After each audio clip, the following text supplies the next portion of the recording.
فأما الإنسان إذا ما ابتلاه ربه فأكرمه ونعمه فيقول ربي أكرمن وأما إذا ما ابتلاه فقدر عليه رزقه فيقول ربي أهانني كلا بل لا تكرمون اليتيم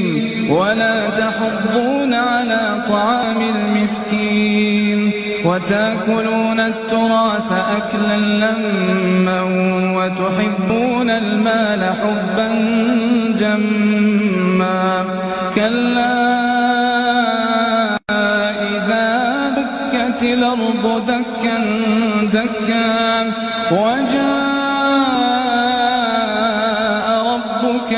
والملك صفا صفا وجيء يومئذ بجهنم يومئذ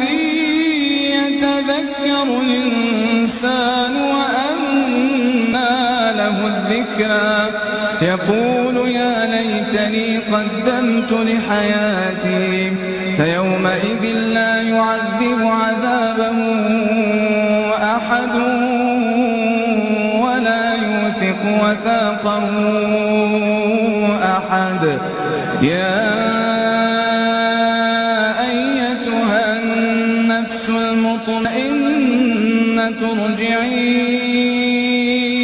إلى ربك راضية مرضية فادخلي في عبادي وادخلي جنتي.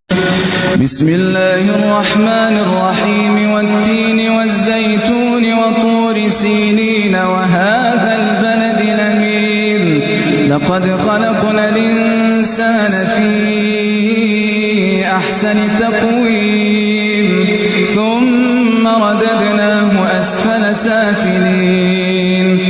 إلا الذين آمنوا وعملوا الصالحات فلهم غير ممنون فما يكذبك بعد بالدين أليس الله بأحكم الحاكمين.